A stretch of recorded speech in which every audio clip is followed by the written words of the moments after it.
Bulldozer ಬಾಬಾ ಅಂತ ಅನ್ನಿಸ್ಕೊಂತಿದ್ದ ಯೋಗಿ ಅವರು ಅಭಿವೃದ್ಧಿ ಹೆಂಗ್ ಮಾಡ್ಯಾರ ನೋಡ್ರಿ. ದಂಡಾಮ್ ದಶಗುಣಂ ಅಷ್ಟೇ ಅಲ್ಲ, ಡೆವಲಪ್ಮೆಂಟ್ ಒಳಗೂ ಯುಪಿ ಬಹಳ ಮುಂದೆ ಹೋಗಿ. ಯುಪಿ ಒಳಗ ಯೋಗಿ ಅವರು ಬಂದ ಮೇಲೆ ಕ್ರೈಮ್ ರೇಟ್ ಕೆಳಗಿಳ್ದಿ. ಸನ್ಯಾಸಿ ಏನ್ ಮಾಡ್ತಾನ ಅಂತಿದ್ದವರು ಬಾಯಿ ಮೇಲೆ ಬೆರಳು ಇಟ್ಕೊಳಕತ್ತಾರ. ರೈತ ಪರವಾಗಿ, ದಲಿತರ ಪರವಾಗಿ ಯೋಗಿ ಅವ್ರು ಮಾಡಿರೋ ನಿರ್ಧಾರಗಳು ಒಂದೊಂದು ಎಷ್ಟು ಬೆಸ್ಟ್. ಕೋಟ್ಯಾಂತರ ರೂಪಾಯಿ ಖರ್ಚು ಮಾಡಿ ಅಭಿವೃದ್ಧಿ ಮಾಡಾಕತ್ತಾರ. ಯೋಗಿ ಮಾಡೆಲ್ ಅಂದ ತಕ್ಷಣ ನಮ್ಮ ಕಣ್ಣು ಮುಂದೆ ಬರೋದು ಬುಲ್ಡೋಸರ್. ಯಾಕಂತಂದ್ರ ಉತ್ತರ ಪ್ರದೇಶ ಸಿಎಂ ಯೋಗಿ ಆದಿತ್ಯನಾಥ್ ಅವರು ಅವರ ರಾಜ್ಯದ ಗೂಂಡಾಗಳನ್ನ ಬಡಿಯಾಕ ಬಳಸ್ಕೊಂಡಿದ್ದ ಆಯುಧನ ಬುಲ್ಡೋಸರ್. ಬಹಳ ಪಾಪ್ಯುಲರ್ ಆಗಿತ್ರಿ, ಇನ್ನೂವರೆಗೂ ಪಾಪ್ಯುಲರ್ ಐತಿ. ನೀವು ಯಾರಿಗೆರೆ ಯೋಗಿ ಮಾಡಲ್ ಅಂದ್ರೆ ಅವ್ರ ತಲೆಯಾಗ ಪಟ್ಟನ ಬತ್ತಿ ಹತ್ತೋದು ಬುಲ್ಡೋಸರ್ ಬಾಬಾ ಅಂತಾನು ಫೇಮಸ್. ಹಂಗಂದ್ರ ಯೋಗಿ ಆದಿತ್ಯನಾಥ್ ಅವರು ಬುಲ್ಡೋಸರ್ ಬಿಟ್ಟು ಬೇರೆ ಏನು ಕೆಲಸ ಮಾಡಂಗಿಲ್ಲೇನ್ರಿ? ಅವ್ರ ರಾಜ್ಯದಾಗ ಅಭಿವೃದ್ಧಿ ಯಾವ ಲೆವೆಲ್ಗೆ ಐತಿ? ರೈತರಿಗೋಸ್ಕರ, ದೀನ ದಲಿತರಿಗೋಸ್ಕರ, ಬಡವ ಬಲ್ಲಿದರಿಗೋಸ್ಕರ ಅವ್ರು ಏನೇನೆಲ್ಲ ಮಾಡ್ಯಾರು? ಬರೀ ಬುಲ್ಡೋಸರ್ ನಮ್ಮ ತಲೆಯಾಗ ಐತೆ ಹೊರತು ಅವ್ರು ಮಾಡಿದ್ದು ಏನೂ ನಮ್ಮ ಕಣ್ಣಿಗೆ ಕಾಣಂಗಿಲ್ಲ. ಅವ್ರು ಏನೇನು ಮಾಡೋರು, ಅವ್ರ ರಾಜ್ಯದ ಅಭಿವೃದ್ಧಿ ಏನೈತಿ ಅದೆಲ್ಲ ಇವತ್ತು ನಾನು ನಿಮಗೆ ಹೇಳ್ತೀನಿ. ಅದಕ್ಕಿಂತ ಮೊದಲ ನೀವು ಇನ್ನೂ ನಮ್ಮ ಹೊಸದಿಗಂತ ಡಿಜಿಟಲ್ ಚಾನಲ್ ಸಬ್ಸ್ಕ್ರೈಬ್ ಮಾಡಿಲ್ಲ ಅಂತಂದ್ರೆ ಈಗ ಸಬ್ಸ್ಕ್ರೈಬ್ ಮಾಡಿರಿ. ಬಾಜು ಕಾಣಕತ್ತಿರೋ ಬೆಲ್ ಐಕಾನ್ ಪ್ರೆಸ್ ಮಾಡಿದ್ರೆ ನಮ್ಮ ಹೊಸ ವಿಡಿಯೋ ನಿಮಗೆ ನೋಟಿಫಿಕೇಶನ್ ಬರ್ತಾವ. ತಪ್ಪಲಾರ್ದ ನೋಡ್ರಿ. ಯೋಗಿಗೆ ಕೆಟ್ಟದನ್ನ ಕೆಡೋದಷ್ಟೇ ಅಲ್ಲ, ಒಳ್ಳೆಯದನ್ನ ಕಟ್ಟೋದು ಗೊತ್ತೈತಿ. ಅವ್ರ ರಾಜ್ಯನ ಅಭಿವೃದ್ಧಿಯಿಂದ ಕಟ್ಟಾಕತ್ತಾರ. ಮೂಲೆ ಮೂಲೆಗೂ ಕಷ್ಟ ಏನದಾವಂತ ತಿಳ್ಕೊಂಡು ಅದನ್ನ ಬಗೆಹರಿಸೋ ಕೆಲಸ ಮಾಡಾಕತ್ತಾರ.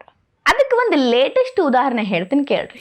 ಯುಪಿ ಒಳಗ ಸದ್ಯ ಕೇತ ತಲಾಬ್ ಯೋಜನೆದ ಹವ ಅಂದ್ರ ಕೃಷಿ ಹೊಂಡ ಯೋಜನೆ. ಕೃಷಿಕರಿಗೆ, ರೈತರಿಗೆ ಕೃಷಿ ಹೊಂಡ ತೋಡಿಕೊಡೋದು.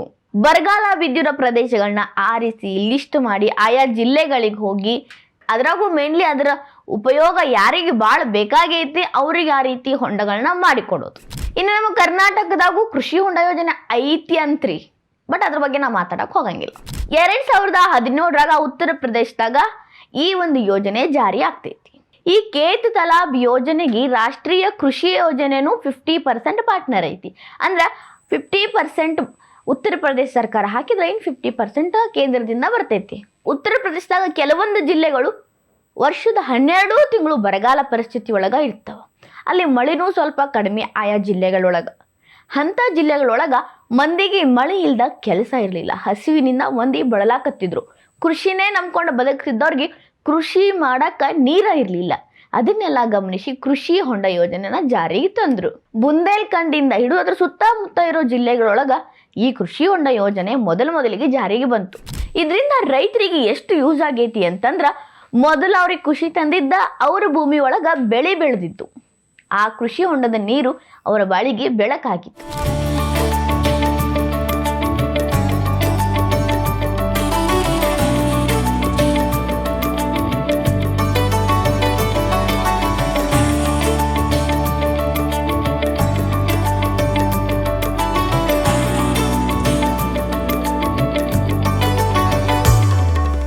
ಇಲ್ಲಿವರೆಗೂ 37,403 ಕೃಷಿ ಹೊಂಡ ನಿರ್ಮಾಣ ಆಗ್ಯಾವ. ಇನ್ನೂ ಈ ಯೋಜನೆ ಜಾರಿ ಒಳಗ ಐತಿ. ಆನ್ ಗೋಯಿಂಗ್ ಪ್ರಾಜೆಕ್ಟ್ ಇದು. ಯುಪಿ ಗೌರ್ಮೆಂಟ್ 311.43 ಕೋಟಿ ಇದಕ್ಕಂತನ ಮೀಸಲಿಟ್ಟೈತಿ. ಇದ್ರ ಲೆಕ್ಕ ಎಷ್ಟು ಪಕ್ಕ ಐತಿ ಅಂದ್ರ, ಯಾವ ಜಿಲ್ಲೆ ಒಳಗ ಎಷ್ಟು ಕೃಷಿ ಹೊಂಡ ತೋಡೋದ್ವಿ, ಅದಕ್ಕಂತ ಎಷ್ಟು ಖರ್ಚಾಯ್ತು, ಎಲ್ಲ ಪರ್ಫೆಕ್ಟ್. ಯೋಗಿ ರಾಜ್ಯ ಅಂದ್ರೆ ಕೇಳ್ಬೇಕೇನ್ರಿ? ಮತ್ತ ಎಲ್ಲಿ ಎಷ್ಟೆಷ್ಟು ಕೃಷಿ ಹೊಂಡ ತೋಡ್ಯಾರು ಅಂತ ನೋಡೋಣ ಬರ್ರಿ. ಝಾನ್ಸಿ ಜಿಲ್ಲೆ ಒಳಗ 2,213 ಕೃಷಿ ಹೊಂಡ ತೋಡ್ಯಾರ. ಬಂದಾ ಒಳಗ 4,743 ಕೃಷಿ ಹೊಂಡ ನಿರ್ಮಾಣ ಮಾಡ್ಯಾರ. ಜಲೌನ್ ಒಳಗ 4,504 ಕೃಷಿ ಹೊಂಡ ನಿರ್ಮಾಣ ಆಗ್ಯಾವ. ಮಹೋಬಾ ಒಳಗ 4,321 ಕೃಷಿ ಹೊಂಡ ನಿರ್ಮಾಣ ಮಾಡ್ಯಾರ. ಚಿತ್ರಕೂಟ ಒಳಗ 4,228 ಕೃಷಿ ಹೊಂಡ ಹೊಸದಾಗಿ ನಿರ್ಮಾಣ ಆಗ್ಯಾವ. ಹಮೀರ್ಪುರ್ ಒಳಗ 3,922 ಕೃಷಿ ಹೊಂಡ.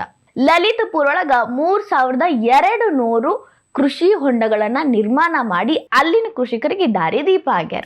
ಇದ್ರ ಜೊತೆಗೆ ಯಾವ ಜಿಲ್ಲೆಗೆ ಯಾವ ಒಂದು ಕೃಷಿ ಹೊಂಡಕ್ಕ ಅದು ಎಷ್ಟು ರೂಪಾಯಿ ಖರ್ಚಾತು, ಟೋಟಲ್ ಆ ಸಂಪೂರ್ಣ ಜಿಲ್ಲೆಗೆ ಎಷ್ಟು ರೊಕ್ಕ ಇವರು ಇನ್ವೆಸ್ಟ್ ಮಾಡಿದ್ರು, ಅದೆಲ್ಲ ಲೆಕ್ಕ ಬಹಳ ಪಕ್ಕ ಐತಂತ್ರಿ. ಇಲ್ಲಿ ನಮ್ಮಲ್ಲಿ ಗೃಹಲಕ್ಷ್ಮಿದ 2 ತಿಂಗಳದ ರೊಕ್ಕ 5,000 ಕೋಟಿ ರೂಪಾಯಿ ಎಲ್ಲಿ ಹೋಯ್ತು ಅಂತ ವಿರೋಧ ಪಕ್ಷಗಳು ಕೇಳೋ ಪ್ರಶ್ನೆಗೆ ಆಡಳಿತ ಪಕ್ಷದ ಕಡೆ ಉತ್ತರನೇ ಇಲ್ಲ. ಒಂದ್ರದ್ದು ಲೆಕ್ಕ ನಮ್ಮಲ್ಲಿ ಪಕ್ಕನ ಇಲ್ಲ, ಅದು ನಮ್ಮ ಕಾಂಗ್ರೆಸ್ ಆಡಳಿತ ಅಲ್ರಿ. ಮೇನ್ಲಿ ಇಲ್ಲೊಂದು ಪಾಯಿಂಟ್ ಐತಿ, ಬಿಜೆಪಿ ದಲಿತ ವಿರೋಧಿ ಮೇಲ್ವರ್ಗದ ಪಕ್ಷಪಾತಿ ಪಕ್ಷ ಅಂತೆಲ್ಲ ಮಾತಾಡ್ತಿದ್ರಲ್ರಿ, ಅವ್ರಿಗೆ ಕಿವಿ ಕೊಟ್ಟು ಕೇಳಿಸ್ಕೊಳ್ರಿ. ಈ ಸ್ಕೀಮ್ ಏನೈತಿ, ಖೇತ್ ತಲಾಬ್ ಯೋಜನಾ, ಇದು ಫೋಕಸ್ ಮಾಡೋದ SC ST, ಅಲ್ಪಸಂಖ್ಯಾತರು, ಹಿಂದುಳಿದ ವರ್ಗದವರು, ಬಡತನದಾಗ ಭಾಳ ಇರೋರು, ಅವ್ರಿಗಂತಾನ ಇರೋವಂಥದ್ದು. ಈಗ ಆಲ್ಮೋಸ್ಟ್ ಅದರ ಫಲಾನುಭವಿಗಳು ಕೂಡ ಅವರ ಅದಾರ್ರಿ.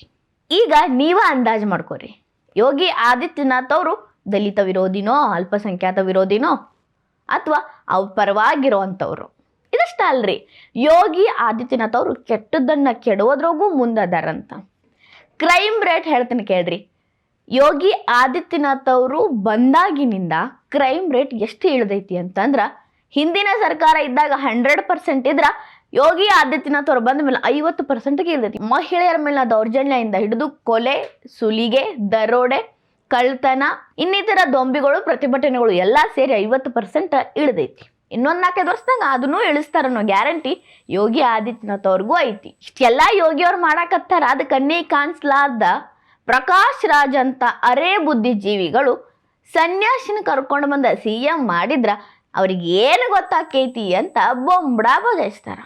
ಇದೇ ರೀತಿ ಸೇಮ್ ಮಾತನ್ನ ಮುಲಾಯಂ ಸಿಂಗ್ ಯಾದವ್ ಅವರು ಪಾರ್ಲಿಮೆಂಟ್ ಒಳಗೂ ಆಡಿದ್ರು. ಅಂಥವರೆಲ್ಲ ದಯಮಾಡಿ ತಮ್ಮ ಗುಂಡಿಗೆ ಗಟ್ಟಿ ಮಾಡಿಕೊಂಡು ಧೈರ್ಯದಿಂದ ಒಂದು ಸಲ UPಗೆ ಹೋಗಿ ಯೋಗಿ ಆದಿತ್ಯನಾಥ್ ಅವ್ರು ಮಾಡಾಕತ್ತಿರೋ ಅಭಿವೃದ್ಧಿನ ನೋಡ್ರಿ, ಕ್ರೈಮ್ಗಳು ಎಷ್ಟು ಕಡಿಮೆ ಆಗ್ಯಾವ ಅನ್ನೋದನ್ನ ನೋಡ್ರಿ. ಆಮೇಲೆ ಸನ್ಯಾಸಿಯಿಂದ ಏನೂ ಮಾಡೋಕ್ಕಾಗಲ್ಲ ಅಂತಿದ್ದವರು ನಿಮ್ಮ ಬಾಯಿನ ನೀವ ಮುಚ್ಕೋತೀರಿ. ಸಾಕ್ಷಾತ್ ನಿಮ್ಮ ಕಣ್ಣುಗಳಿಂದ ನೀವು ನೋಡಿದ್ಮೇಲೆ ಬೇರೆ ನಂಬ್ತೀರಿ. ಮೀಡಿಯಾದವ್ರು ಅದನ್ನ ಹಾಕಿದ್ರ ಗೋಧಿ ಮೀಡಿಯಾ ಅಂತ ಬಣ್ಣ ಕೊಡ್ತೀರಿ. ಸೊ ಬಿಡು ಮಾಡ್ಕೊಂಡು ಹೋಗಿ UPನ ವಿಸಿಟ್ ಮಾಡ್ಕೊಂಬರ್ರಿ.